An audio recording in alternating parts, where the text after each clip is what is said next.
नमस्कार, आप देख रहे हैं न्यूज इंडिया। मैं शेखर त्रिवेदी। उत्तर प्रदेश के मुख्यमंत्री योगी आदित्यनाथ की अध्यक्षता में आज कैबिनेट की बैठक हुई। बैठक में कामगार श्रमिक कल्याण आयोग के गठन के प्रस्ताव पर मोहर लगा दी गई। इस आयोग के जरिए श्रमिकों की कल्याण योजनाओं के साथ ही श्रमिकों को सामाजिक सुरक्षा की गारंटी दी जाएगी। आज कैबिनेट की बैठक में करीब 15 प्रस्ताव पेश किए गए। उत्तर प्रदेश के मुख्यमंत्री योगी आदित्यनाथ की अध्यक्षता में आज लोक भवन में कैबिनेट बैठक हुई। बैठक में 15 प्रस्तावों पर मुहर लगी, जिसमें जो सबसे महत्वपूर्ण प्रस्ताव था वो था कामगारों के लिए जो कल्याण बोर्ड बनाया गया है उसके गठन को मंजूरी दी गई है। आज पहली बार मुख्यमंत्री योगी आदित्यनाथ ने लोक भवन में अपने मंत्रिमंडल के सभी सदस्यों के साथ कैबिनेट बैठक की है और जो सबसे महत्वपूर्ण प्रस्ताव है उसमें यूपी माइग्रेशन कमीशन पे मुहर लगी है। योगी सरकार ने कामगार श्रमिक सेवा योजना और रोजगार कल्याण आयोग के गठन के प्रस्ताव को मंजूरी दी है। अब शुरू होगी आयोग के गठन की प्रक्रिया और श्रमिकों के कल्याण योजनाओं के साथ श्रमिकों को सामाजिक सुरक्षा की गारंटी भी देगा आयोग। आज करीब 15 प्रस्तावों पर कैबिनेट पेश किएगा और उन सभी प्रस्तावों को मंजूरी दी गई। अब ऐसे में जहां 57 लाख कामगारों को रोजगार देने की बात कही जा रही थी, उसको पूरा करने के लिए आयोग को कानूनी दर्जा देना जरूरी था। लिहाजा मुख्यमंत्री योगी आदित्यनाथ ने अपने कैबिनेट के जरिए इस प्रस्ताव पर मोहर लगाई। अब ये कामगार कल्याण बोर्ड का गठन हुआ और इससे अब प्रक्रिया शुरू होगी, तो इससे सामाजिक सुरक्षा का कवच भी उन कामगारों को मिल सकेगा जो प्रवासी श्रमिक के रूप में उत्तर प्रदेश आए हैं। कैमरा पर्सन पीसी चौधरी के साथ मनीष मिश्रा, न्यूज इंडिया, लखनऊ। पशुधन विभाग में ठेका दिलाने के नाम पर हुई ठगी के मामले में जल्द ही कुछ और गिरफ्तारियां हो सकती हैं। पड़ताल में एक और समीक्षा अधिकारी समेत सचिवालय के कई अन्य कर्मचारियों का नाम सामने आ रहा है। ज्यादा जानकारी दे रहे हैं हमारे संवाददाता मनीष मिश्रा। पशुधन विभाग में ठेके के नाम पे जो ठगी हुई है उसमें गिरफ्तारी के लिए सचिवालय के कई कर्मचारियों के नाम सामने आ रही है। इसमें एक समीक्षा अधिकारी समेत और भी लोग हैं जो पशुधन विभाग में जो 9 करोड़ की ठेकेदारी दिलाने की बात थी उसमें शामिल बताए जा रहे हैं। उनकी गिरफ्तारी के लिए भी जल्दी ही प्रक्रिया शुरू की जाएगी।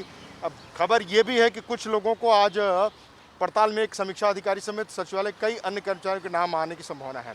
आज सचिवालय में पुलिस कर सकती है पूछताछ, ऐसी संभावना है। सूत्रों ने बताया कि पुलिस आज पूछताछ करके आगे की कार्रवाई शुरू करेगी। आरोपियों के साथ देने में फंसे कई आईपीएस अधिकारी से भी पूछताछ करने की तैयारी चल रही है।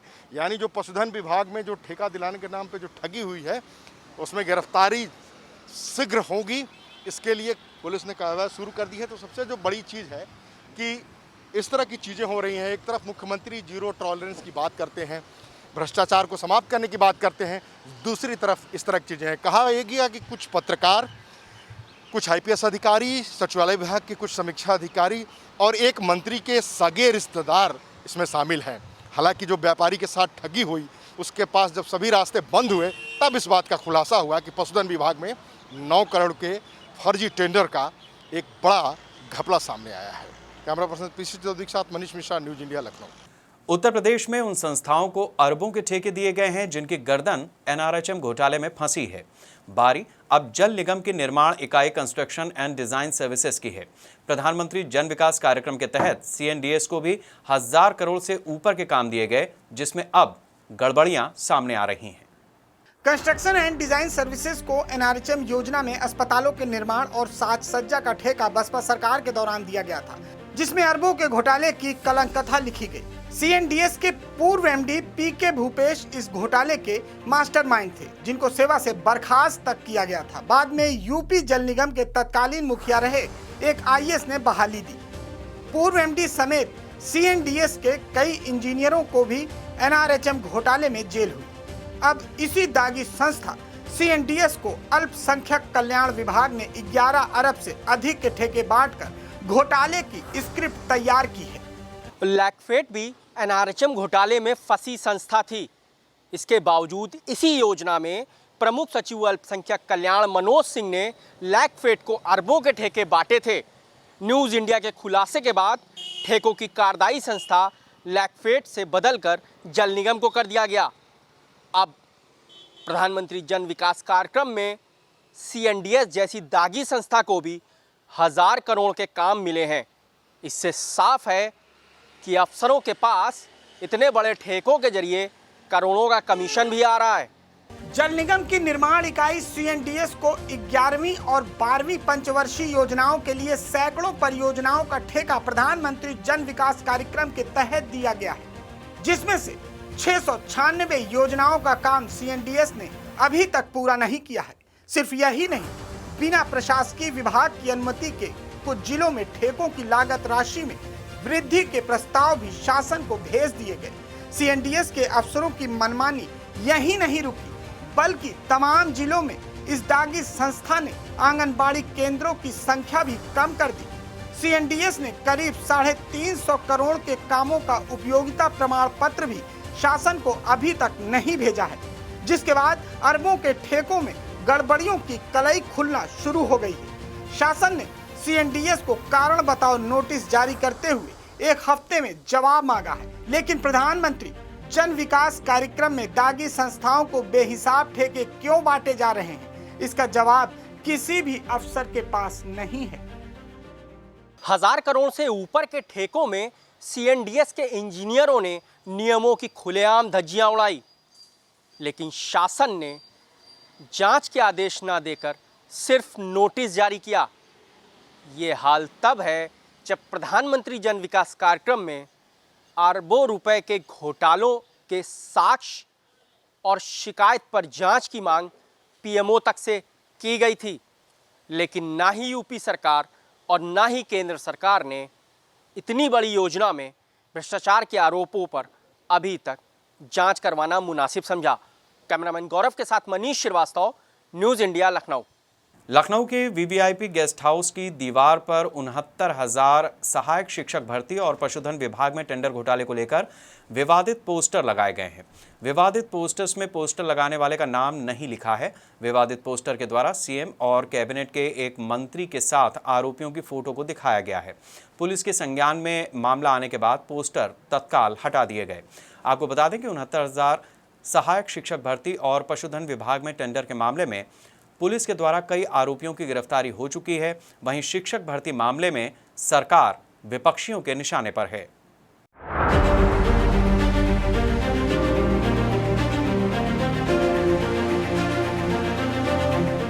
उत्तर प्रदेश की राजधानी लखनऊ में वीवीआईपी गेस्ट हाउस की दीवार पर विवादित पोस्टर लगाए गए हैं। 69,000 सहायक शिक्षक भर्ती और पशुधन विभाग में टेंडर घोटाले को लेकर ये पोस्टर लगाए गए हैं। इन 10 विवादित पोस्टरों में पोस्टर लगाने वाले का नाम नहीं लिखा है। फिलहाल पुलिस ने पोस्टर को हटा दिया है। इन विवादित पोस्टर में सीएम योगी आदित्यनाथ और कैबिनेट मंत्री सिद्धार्थनाथ सिंह के साथ आरोपियों की फोटो को भी दिखाया गया है। पुलिस के संज्ञान में मामला आने के बाद तत्काल पोस्टर हटाए गए, साथ ही पोस्टर लगाने वाले की तलाश भी शुरू हो गई है। पोस्टर में किसी भी पार्टी या नेता का नाम नहीं है। गौरतलब है कि सहायक शिक्षक भर्ती और पशुधन विभाग में टेंडर मामले में पुलिस के द्वारा कई आरोपियों की गिरफ्तारी हो चुकी है। पूरे मामले की जांच एसटीएफ कर रही है। शिक्षक भर्ती केस में टॉपर समेत कई आरोपी प्रयागराज में गिरफ्तार किए जा चुके हैं। शिक्षक भर्ती और पशुधन घोटाले पर कांग्रेस महासचिव प्रियंका गांधी वाड्रा ने कहा है कि यूपी की भाजपा सरकार में प्रदेश का सबसे बड़ा दफ्तर सचिवालय भ्रष्टाचार का अड्डा बना हुआ है। पशुपालन विभाग के घोटाले ने सरकार के पूरे भ्रष्ट तंत्र की कलई खोल दी है। प्रदेश की कार्यपालिका के केंद्र के इर्द गिर्द भ्रष्टाचार ही भ्रष्टाचार है। तो वहीं समाजवादी पार्टी के राष्ट्रीय अध्यक्ष अखिलेश यादव ने भी इस पूरे मामले पर सरकार को कटघरे में खड़ा किया है। एक बार फिर से उत्तर प्रदेश की राजधानी लखनऊ में ये पोस्टर वार देखने को मिल रहा है। शिक्षक भर्ती और पशुधन विभाग में हुए घोटाले को लेकर राजधानी लखनऊ में आज विवादित पोस्टर देखने को मिले। इन पोस्टर्स को किसने लगाया इस बात की अभी जानकारी नहीं हुई, लेकिन जैसे ही पुलिस को पता चला कि राजधानी लखनऊ के वीवीआईपी गेस्ट हाउस पर विवादित पोस्टर लगे हुए हैं, पुलिस ने तुरंत उन पोस्टरों को हटा दिया और पोस्टर लगाने वालों की जांच शुरू कर दी है कि आखिर इन पोस्टरों को किसने लगाया। कैमरामैन गौरव के साथ Neeraj Mishra, news India, Lucknow. Corona जैसी वैश्विक महामारी से जुड़े सीबीआई के एक अलर्ट ने पूरे देश के सभी राज्यों के प्रशासनिक तंत्र की नींद उड़ा दी है। अलर्ट के मुताबिक एक गैंग ऐसा है जो मेथनॉल से जहरीला सैनिटाइजर बनाकर आपूर्ति कर रहा है। सीबीआई को इसकी सूचना इंटरपोल से मिली है। कोरोना काल में आप जैसे ही किसी दुकान या मकान या फिर दफ्तर में दाखिल होते हैं, सबसे पहले हाथों को कीटाणु मुक्त करने के लिए सैनिटाइजर ही दिया जाता है। इसके इस्तेमाल के बाद आप कोरोना को लेकर निश्चिंत हो जाते हैं। जरा ठहरिए जनाब, ये सैनिटाइजर आपकी जान को खतरे में भी डाल सकता है। चौंक गए ना?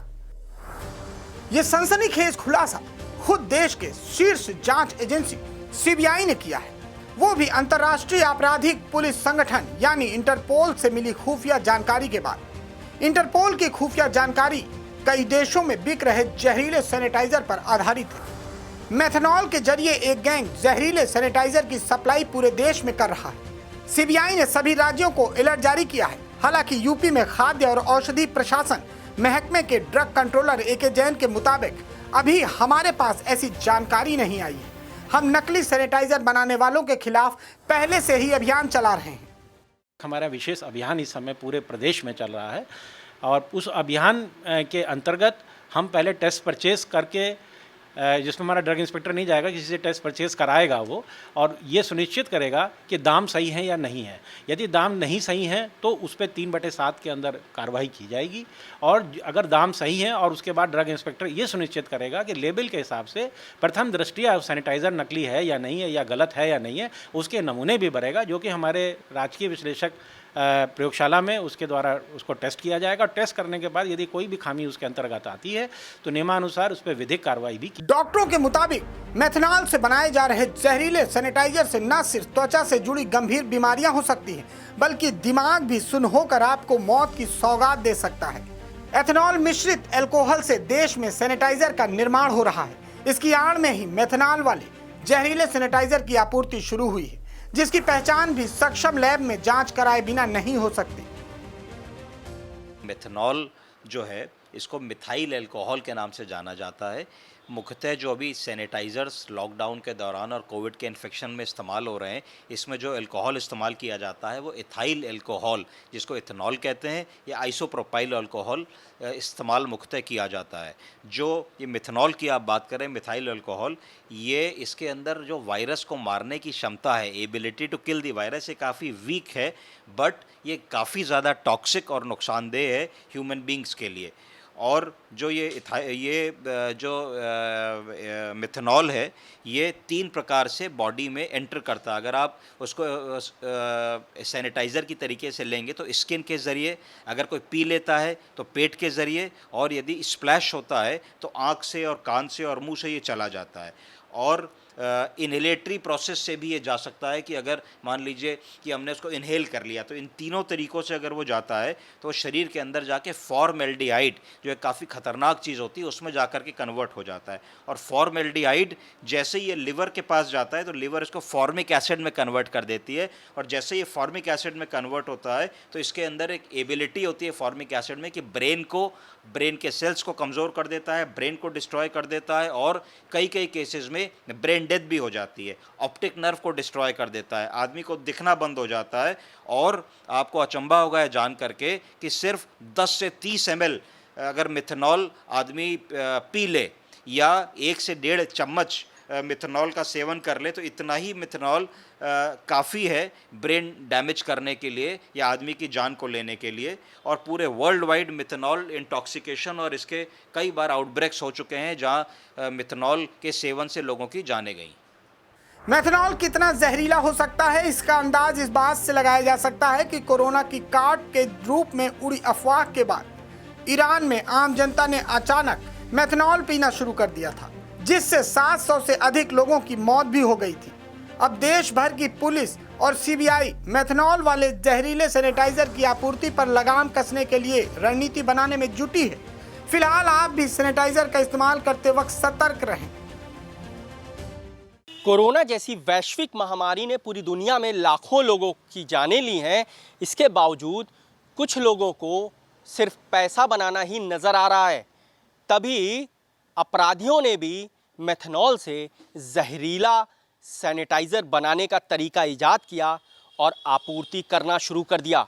फिलहाल सैनिटाइज़र का खेल पूरे देश में सोने की मुर्गी का अंडा देने जैसा हो गया है, क्योंकि गली गली ये खेल और ये धंधा बेखौफ और बेरोक टोक जारी है।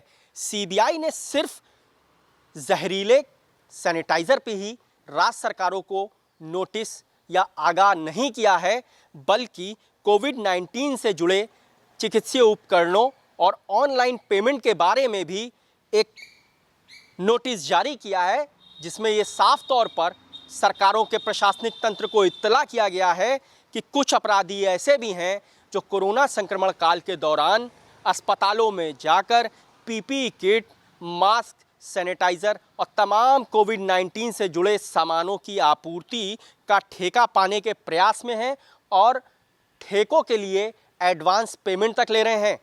लेकिन ऑनलाइन पेमेंट होने के बाद ये अपराधी किसी भी प्रकार की आपूर्ति अस्पतालों को नहीं करते हैं और अपराधी साफ तौर पर साइबर क्राइम को अंजाम भी दे रहे हैं। कोरोना संक्रमण काल के दौरान इस तरह के तमाम अपराधों में बाढ़ आई है, जिस पर अब देश की शीर्ष जांच एजेंसी सीबीआई की निगाह पड़ी है। फिलहाल राज्यों की पुलिस और प्रशासनिक तंत्र इस प्रकार के खेल को रोकने की रणनीति बनाने में जुटा है, लेकिन ये कब रुकेगा ये कहना फिलहाल जल्दबाजी होगा। कैमरामैन पीसी चौधरी के साथ मनीष श्रीवास्तव, न्यूज़ इंडिया, लखनऊ। वक्त है एक ब्रेक का।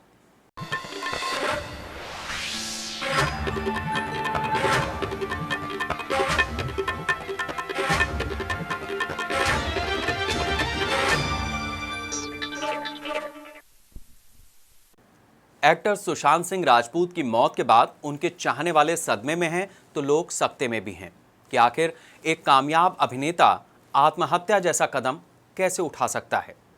अक्सर ऐसा देखा गया है कि आत्महत्या के मामले तब सामने आते हैं जब लोग डिप्रेशन में होते हैं। क्या वजह है कि लोग डिप्रेशन में चले जाते हैं और आत्महत्या जैसे कदम उठाते हैं, बता रहे हैं डॉक्टर आशुतोष श्रीवास्तव। रविवार को फिल्म इंडस्ट्री के एक बहुत बड़े एक्टर सुशांत सिंह राजपूत ने आत्महत्या कर ली। सुशांत सिंह राजपूत के अलावा अगर फिल्म इंडस्ट्री की बात करें तो तमाम जो एक्टर्स हैं उन्होंने भी समय से पहले आत्महत्या करके अपनी जीवन लीला समाप्त की। उसमें से कुछ काफ़ी सफल एक्टर रहे तो कुछ असफल रहे। हमारे साथ हैं मनोवैज्ञानिक डॉक्टर, हम उनसे बात करेंगे, आशीष जी से। सर, क्या कारण है कि फिल्म इंडस्ट्री में इस समय आत्महत्याओं का जो दौर है वो बढ़ रहा है? देखिए, फिल्म इंडस्ट्री कोई आसान इंडस्ट्री नहीं है, बहुत तनावपूर्ण इंडस्ट्री है, बहुत मुश्किल इंडस्ट्री है जहाँ पर बहुत सारा संघर्ष है। और ग्लैमर की दुनिया एक ऐसी दुनिया है कि एक बार जब आप सफलता की सीढ़ी पर चढ़ जाते हैं तो फेलियर को बर्दाश्त कर पाना भी बड़ा मुश्किल होता है। और एक समाज के रूप में हम लोग फेलियर्स के लिए प्रोग्राम नहीं है, जबकि फेल हर इंसान को होना है। लेकिन हमारी बचपन से जो ट्रेनिंग है वो सिर्फ सफलता सफलता सफलता, और हम लोग सिर्फ सफलताओं की बात करते हैं। जबकि यही वो देश है जो रानी लक्ष्मीबाई को याद करता है, यही वो देश है जो राणा प्रताप को याद करता है, यही वो देश है जो पृथ्वीराज को भी अपना हीरो मानता है।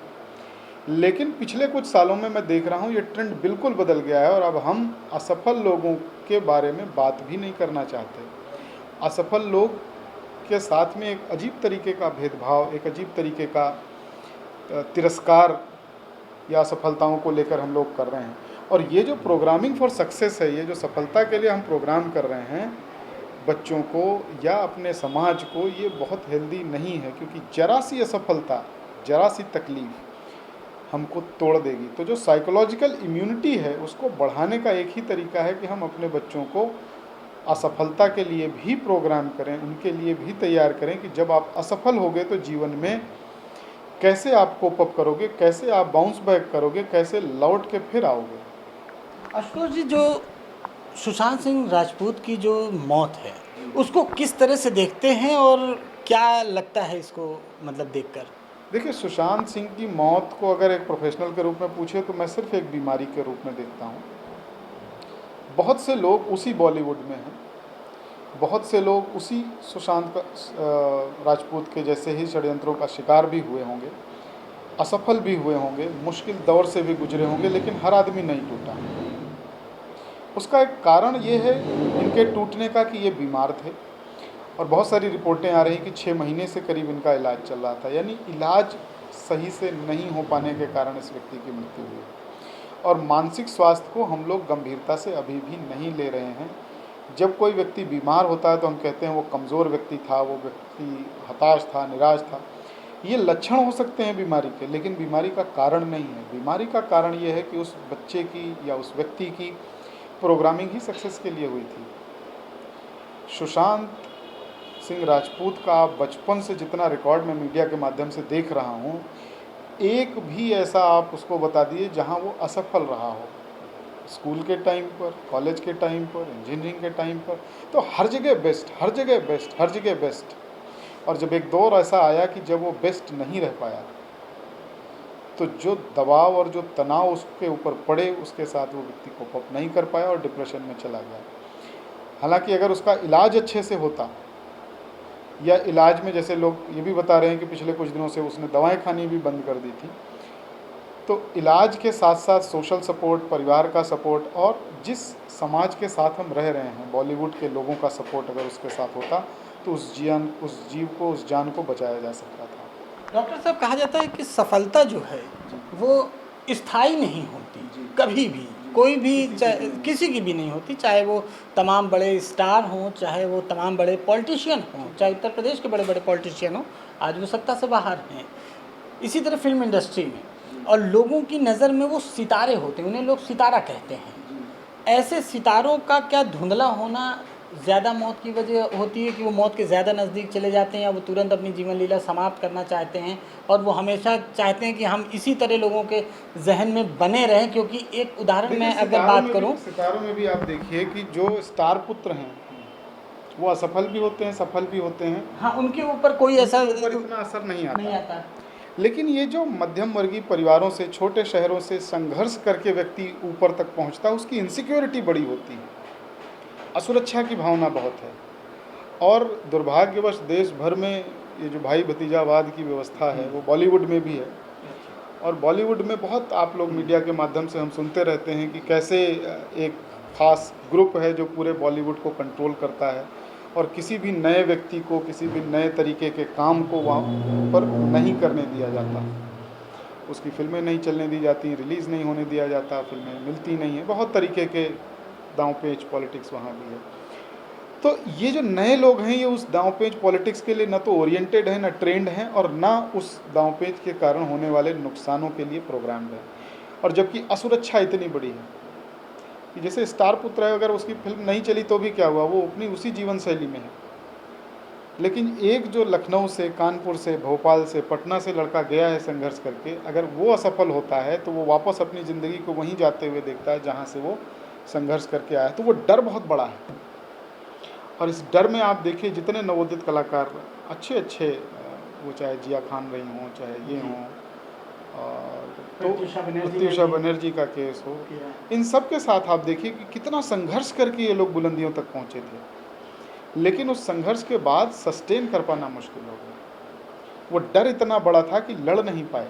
तो हमें इन बच्चों को, जिनको संघर्ष करना सिखा रहे हैं, संघर्ष करके सफल होना सिखा रहे हैं, इनको हारना भी सिखाना पड़ेगा और हार के वापस आना भी सिखाना पड़ेगा। जैसे छोटे शहरों से जो लोग ऊपर जाते हैं, और सबका सपना होता है, हर व्यक्ति, चाहे वो छोटे से बड़ा हो, चाहे वो फिल्म इंडस्ट्री हो या कोई भी और जगह से, तो आदमी छोटे से ही बड़ा बनता है, बड़े से छोटा कोई सीधे नहीं बनता।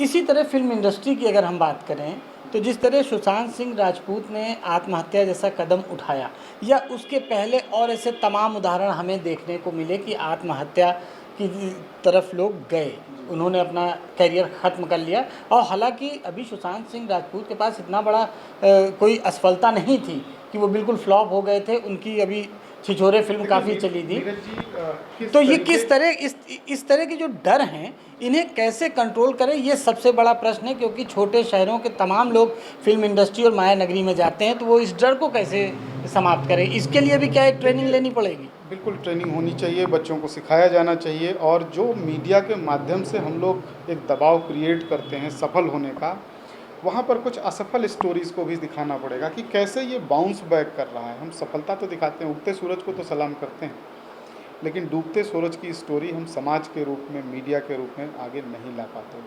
सुशांत सिंह राजपूत के जीवन में कौन से तनाव थे, कौन से दबाव थे, वो सत्य तो सिर्फ वही व्यक्ति जानता है, या जो उनके आसपास करीबी लोग रहे होंगे। हम लोग तो सिर्फ अंदाज़ा लगा सकते हैं। लेकिन ये जो अंदाजे लगा के हम लोग चीज़ें बता रहे हैं, इनसे एक बात तो तय है कि इस व्यक्ति के ऊपर तनाव बहुत था, क्योंकि बिना तनाव के, बिना दबाव के हम ये काम नहीं करते। तो जो लोग हमको, हमारे आसपास के लोग, जो वो 4 लोग हैं, जो 4 लोग कहेंगे, तो 4 लोग क्या कहेंगे? 4 लोग क्या कहेंगे वाली जो बात है, इनका आज तक पता नहीं चला ये 4 लोग हैं कौन। तो ये जो 4 लोग इससे कह रहे थे सुशांत से कि तुम वर्थलेस हो, तुम वर्थलेस हो, तुम वर्थलेस हो, इस बच्चे की सिर्फ गलती ये थी कि इसने उन 4 लोगों को सुन लिया। तो ये थे हमारे साथ डॉक्टर आशुतोष जी, जो कि प्रसिद्ध मनोवैज्ञानिक हैं, और इनका साफ तौर से कहना है कि सफलता और असफलता दोनों आते जाते रहते हैं। जो फिल्म इंडस्ट्री के नवोदित कलाकार हैं, जो छोटे छोटे शहरों से मुंबई मायानगरी में अपने आप को एक नई पहचान दे रहे हैं, उनको एक कोर्स ऐसा भी करना चाहिए कि अगर उन्हें कभी जीवन में असफलता मिले तो वो किस तरह से उस असफलता का सामना करें। आप असफलता, सफलता दोनों जीवन के पहलू हैं, उनका सामना करें, निराश ना हो, और अपने जीवन को तो ख़त्म बिल्कुल ना करें सुशांत सिंह राजपूत की तरह। कैमरामैन गौरव के साथ नीरज मिश्रा, न्यूज़ इंडिया, लखनऊ। 69,000 शिक्षक भर्ती घोटाले की जांच कर रहे प्रयागराज एसएसपी सत्यार्थ अनिरुद्ध पंकज को हटाए जाने पर यूपी कांग्रेस के मीडिया संयोजक लल्लन कुमार ने कड़ी प्रतिक्रिया व्यक्त की है और कहा कि सरकार भ्रष्टाचार पर जीरो टॉलरेंस की बात करती है, लेकिन गले तक भ्रष्टाचार में डूबी है। 69,000 सहायक शिक्षक भर्ती की जांच कर रहे प्रयागराज के एसएसपी को हटाया जाना इस बात का प्रमाण है कि योगी आदित्यनाथ की सरकार की नीयत ठीक नहीं है। इस सरकार में शामिल कई बड़े चेहरे इस घोटाले के खिलाड़ी हैं। योगी आदित्यनाथ को डर था कि कहीं उन नेताओं के नाम न सामने आ जाएं, इसलिए अधिकारियों का तबादला किया जा रहा है। प्रयागराज में एक ऐसे एसएसपी को कमान मिली है जो बरेली में लोगों से ताली और थाली बजवा रहे थे, बगैर सोशल डिस्टेंसिंग का पालन करते हुए। ये सरकारी भ्रष्टाचारी गिरोह से संचालित हो रही है। 69,000 शिक्षक भर्ती घोटाले में जिस तरह से आज मामले सामने आ रहे हैं, प्रयागराज के एसएसपी सत्यार्थ अनिरुद्ध पंकज जी का जिस तरह से तबादला योगी सरकार के द्वारा किया जाता है, इससे साफ जाहिर होता है कि इनके सरकार में बैठे मंत्री अधिकारी भ्रष्टाचार से लिप्त हैं। और जिस तरह से उन अभ्यर्थियों के साथ अन्याय कर रही है उत्तर प्रदेश की योगी सरकार, उस तरह से देखा जा रहा है कि हम कांग्रेस पार्टी इस आवाज को दबने नहीं देंगे। जीरो टॉलरेंस की बात करने वाली भारतीय जनता पार्टी की योगी सरकार आज कहां छुपी बैठी हुई है। इनके सारे मंत्री, इनके डिप्टी सीएम इस घोटाले में लिप्त हैं। इनकी न्यायिक जांच की मांग करती है कांग्रेस पार्टी, और हम ये चाहते हैं कि उनके ऊपर एक अलग न्यायिक कमेटी का गठन हो, और जिससे सुप्रीम कोर्ट हो या हाई कोर्ट के जजेज जो उस बेंच की इसकी जांच करे। इस तरह के जो मामले सामने आ रहे हैं, इससे उत्तर प्रदेश की योगी सरकार की पोल खोलती है। जिस तरह से एक अच्छे ऑफिसर का ट्रांसफर करना और एक जो ताली और थाली बजाने वाले ऑफिसर्स को उनके जगह पे बरेली से आकर के तैनाती कर देना, इससे साफ जाहिर होता है कि ये जो घोटाला है इसको दबाने की कोशिश कर रही है उत्तर प्रदेश की भाजपा सरकार। और कांग्रेस पार्टी का एक एक सिपाही इस घोटाले को दबने नहीं देगी, उन अभ्यर्थियों के साथ अन्याय होने नहीं देगी, उस युवाओं को आवाज बुलंद करेगी। सीएम हेल्पलाइन 1076 में काम करने वाले कई लोग कोरोना संक्रमित निकले। इस हेल्पलाइन को चलाने वाली श्योरविन बीपीओ प्राइवेट लिमिटेड को नोटिस भेजा गया है। इस कंपनी को सीएमओ की तरफ से नोटिस जारी किया गया। इस हेल्पलाइन में काम करने वाले 79 कर्मचारियों की रिपोर्ट पॉजिटिव आई है। इस कंपनी ने कोरोना गाइडलाइंस का पालन नहीं किया था। मुख्यमंत्री हेल्पलाइन 1076 के कार्यालय में कोरोना को लेकर की गई लापरवाही का खुलासा करने वाले पीड़ित कमल नयन शर्मा ने इस मामले में जिम्मेदारों को संज्ञान लेने पर प्रसन्नता जाहिर की है। कमल ने सोशल मीडिया में एक वीडियो जारी करते हुए कहा कि लखनऊ जनपद के जिलाधिकारी, सीएमओ और खासतौर पर मुख्यमंत्री योगी जी का धन्यवाद। कंपनी के द्वारा इतने बड़े पैमाने पर लापरवाही करने पर कड़ी कार्रवाई करने की उन्होंने मांग की है। आपको बता दें कि कमियां उजागर करने पर कमल नयन को अपनी नौकरी से हाथ धोना पड़ा था। उनसे ज़बरदस्ती कंपनी ने रिज़ाइन लिया था। गौरतलब है कि कमल इससे पहले 1076 में काम करते थे। पहली महिला कोरोना पॉजिटिव आने के बाद श्योरविंड कंपनी के जिम्मेदारों को भी सचेत किया गया था। कमल नयन और उनके कई साथियों ने कंपनी के जिम्मेदार लोगों को ये जानकारी दी थी, लेकिन तब कंपनी ने 5 लोगों से ज़बरदस्ती रिज़ाइन ले लिया था और किसी ने इसके खिलाफ आवाज़ नहीं उठाई थी। जैसा कि आज न्यूज़ आ रही है कि सीएमओ सर ने नोटिस जारी किया है कंपनी के खिलाफ, तो मैं बताना चाहूँगा कि मैं माननीय मुख्यमंत्री जी, लखनऊ डीएम और सीएमओ सर को बहुत बहुत धन्यवाद करना चाहूँगा कि उन्होंने इस घटना को संज्ञान में लेते हुए मैनेजमेंट के खिलाफ कार्रवाई करी और उनको नोटिस जारी किया। आशा है कि जल्द से जल्द इस पर कड़ी कार्रवाई होगी और मैनेजमेंट के खिलाफ कड़ी कार्रवाई होगी। और हृदय से दुख है कि सीएम हेल्पलाइन में इतना कुछ होने के बावजूद भी मैनेजमेंट अपना दूसरा कॉल सेंटर मोहनलालगंज में चालू कर रहा है, जो कि मुख्यमंत्री हेल्पलाइन का 1076 का है। इतना कुछ होने के बावजूद भी, इतने कोरोना पॉजिटिव केसेस होने के बावजूद भी वह सेंटर चालू क्यों हो रहा है? विजेंद्र हत्याकांड का पुलिस ने राजफाश करते हुए 2 आरोपियों को गिरफ्तार किया है। दोनों पर 10-10 हज़ार रुपए का इनाम घोषित था। पुलिस का दावा है कि आरोपियों ने विजेंद्र की हत्या मुखबिरी के शक में की। चूंकि पिछले महीने बड़ौत में चावल व्यापारी को गोली मारकर लूटपाट की घटना को अंजाम दिया गया था। एक आरोपी के भाई को शक था कि विजेंद्र ने ही आरोपियों के नाम पुलिस को बताए हैं, जिसके बाद पुलिस ने बदमाशों को गिरफ्तार कर घटना का खुलासा कर दिया। देखिए, बड़ौत थाने के अंतर्गत एक गांव ठिकाना है, वहां पर एक व्यक्ति की हत्या हुई थी, विजेंद्र करके थे, उनकी गोली मार करके हत्या हुई थी, जिसमें 3 लोगों का नाम आया था। एक व्यक्ति को तो पकड़ लिया गया था, लेकिन 2 जो उसमें अपराधी थे, सागर और अक्षय, वो तब से फरार चल रहे थे। लगातार हम लोग दबिश कर रहे थे, पुलिस टीमें बनी हुई थी, लेकिन ये अकाउंट फार नहीं हो पाए थे, तो इनके ऊपर हमने 10-10 हज़ार रुपये का इनाम दिया था। ये कल मलकपुर तिराहे से मुखबिर की सूचना पर इनको गिरफ्तार किया गया। उनके पास से तमंचा और जिंदा कारतूस भी बरामद हुआ है। इनको जेल भेजा जा रहा है और जो भी आवश्यक कार्रवाई इन पर बनती है वो की जा रही है। उत्तर प्रदेश के कौशाम्बी जनपद की चरवा थाना पुलिस की 15-15 हज़ार रुपए के अंतर जनपदीय इनामी कुख्यात 2 गौ तस्करों से मुठभेड़ हो गई। पुलिस और गौ तस्करों के बीच हुई मुठभेड़ में एक गौ तस्कर के पैर में गोली लगी, जबकि भाग रहे दूसरे गौ तस्कर को पुलिस ने दौड़ाकर पकड़ लिया। घायल और पकड़े गए गौ तस्कर के ऊपर कौशाम्बी और प्रयागराज जनपद के विभिन्न थानों में 1 दर्जन मुकदमे दर्ज हैं।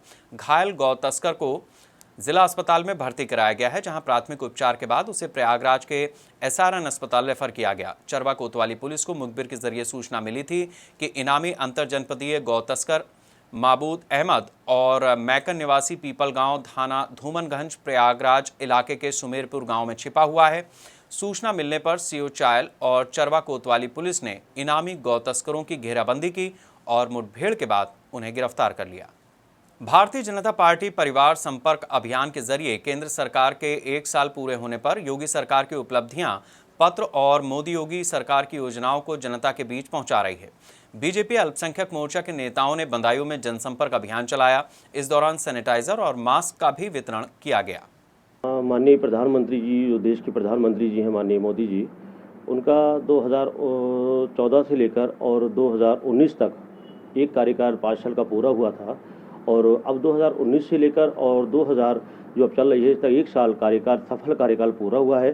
तो माननीय मोदी जी ने जनता के लिए जो उन्होंने कार्य किए, जो उन्होंने योजनाएं गरीब तक पहुंचाने के लिए जो वो योजनाएं चलाई थी, उसका उपलब्धि पत्र उन्होंने जनता को हम कार्यकर्ताओं के माध्यम से पहुंचाने का कार्य किया है। तो हम सभी लोग, हमारे भारतीय जनता पार्टी के जितने भी कार्यकर्ता हैं और जनप्रतिनिधि हैं, सभी लोग इस कार्य में लगे हुए हैं। माननीय प्रधानमंत्री जी द्वारा जो पत्र जनता के लिए भेजा गया है, उसको हम सभी लोग धरातल पर जाकर वार्ड और बूथ स्तर तक उसको पहुंचाने का कार्य कर रहे हैं। लखीमपुर जिला इंडो नेपाल सीमा से सटा हुआ है। यहाँ गौरीफंटा, तिकुनिया और संपूर्ण नगर, ये सभी इलाके लखीमपुर जिले के अंतर्गत आते हैं। ये सभी नेपाल की सीमा से जुड़े हुए इलाके हैं, जहां कुछ जगहों पर नेपाल की तरफ से नो मैंस लैंड के कई पिलर गायब किए जा चुके हैं, जिसकी खबर लगते ही SSB के अधिकारियों ने लखीमपुर खीरी के जिलाधिकारी को सूचना दी। इसके बाद जिलाधिकारी ने इस मामले की जानकारी शासन को भेज दी है। देखिए, लखीमपुर ज़िले से अगर हम चर्चा करें तो 120 किलोमीटर की सीमा हमारी नेपाल से लगती है, जिसमें कैलाली और कंचनपुर 2 ज़िले आते हैं। और इन ज़िलों पे सर्वे का काम चल रहा था। वर्तमान में लॉकडाउन के चलते सर्वे का काम रोका गया है। कुछ जगहें ऐसी हैं, कुछ पॉइंट्स ऐसे हैं जहाँ पर इंडियन साइड में नेपाल के लोगों ने कुछ छिटपुट कब्जे कर रखे हैं, और कुछ स्थान ऐसे भी हैं जहाँ इंडिया के लोग बढ़कर नेपाल साइड में कब्जा कर रखे हैं। जो बाउंड्री के उसके मेजरमेंट के रूल्स होते हैं कि दोनों जगहों की टीमें आती हैं और दोनों की उपस्थिति में जॉइंट पैमाइश होती है। तो इस संदर्भ में जो एक हम लोगों के पास सूचना आई थी, उसके आधार पर हम लोगों ने सरकार से अनुरोध किया है इस कार्य को जो मेजरमेंट का काम है फिर से शुरू कराया जाए, और हमें उम्मीद है कि जल्दी ही जो काम हमारा छूटा हुआ है कुछ हिस्से में वो शुरू हो जाएगा। उसके हिसाब से जहाँ पिलर्स हमारे मिसिंग हैं वहाँ नए पिलर्स लगा करके इस समस्या का हम लोग निदान कर लेंगे। सोनभद्र के घोरावल थाना क्षेत्र के तेंदुआ गांव में तेज गरज और चमक के साथ हुई बारिश में आकाशीय बिजली गिरने से 6 महिलाएं झुलस गईं, जिन्हें आनन फानन में सीएससी घोरावल में भर्ती कराया गया। पीड़ित महिलाओं ने बताया कि घर में खाना बनाते समय अचानक आकाशीय बिजली गिरी, जिससे एक ही परिवार की 2 महिलाएं झुलस गईं, जबकि 4 अन्य महिलाएं कड़िया और तेंदुआ गांव की हैं।